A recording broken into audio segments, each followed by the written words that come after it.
Hey dudes, Brandon here, back at it with the 3 easy tips to help you build, and in this episode is gonna be a bigger chest, that front shield.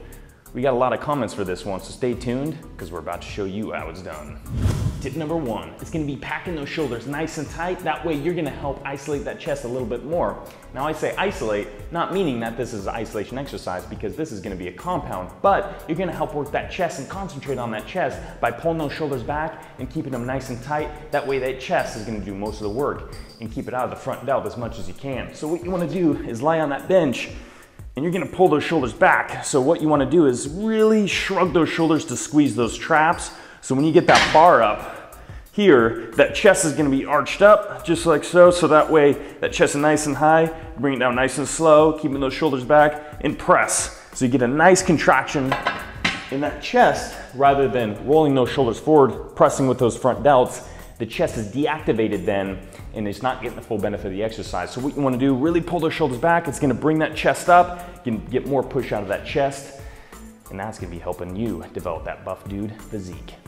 Tip number 2, time under tension. So what happens, dudes, is sometimes when you complete the range of motion in certain exercises, when you reach the top, it's actually gonna deactivate the muscle because there's not really any tension on the muscle itself anymore because it's not going through any kind of motion or contraction. So what you wanna do is stop just before the muscle stops working and come right back down to the stretch position. So in this, for instance, we're gonna do incline dumbbell flies. So you're gonna lean back.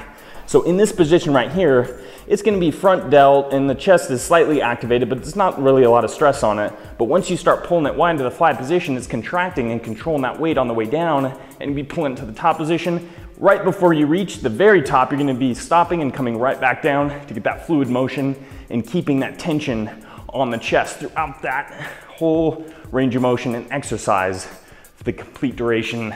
It's gonna get more work and it's gonna put more stress on the muscle itself. So you're not gonna come all the way to the top, clinking the dumbbells, because right now my chest is resting, not really getting a lot of work. So you're stopping before that and coming right back down to the stretch position to get the full benefit of the exercise, or even more so because you're keeping that tension on the chest. And this goes for bench press too. So what happens is when you complete the range of motion and lock out, the triceps are gonna be activated, a little bit of the front delt. The chest isn't really any tension on it because that joint's locked and everything else is flexed. But once you start bending the elbows, immediately the chest has to activate to control the weight, and that's what you want to do for the complete duration of the exercise itself.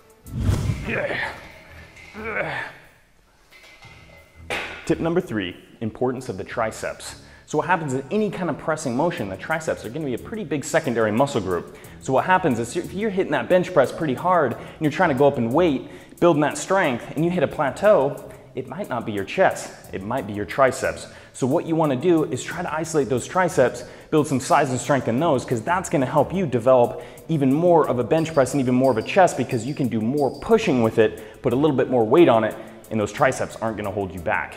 Some exercises you can do is either going to be skull crushers, rope extensions, close grip bench for a nice compound exercise to help concentrate a little bit more on the triceps, dips, the list goes on. So don't ignore those triceps when you want to build that front shield in that buff dude sized chest. All right, that wraps up the 3 easy tips for building that buff dude sized chest. Make sure to check out our other tip videos covering a lot of other tips that are gonna transfer right into each other, such as tempo, range of motion, variety, the list goes on. Thanks dudes for all the suggestions. Keep them coming because that's what fuels our future videos. Stay buff dudes.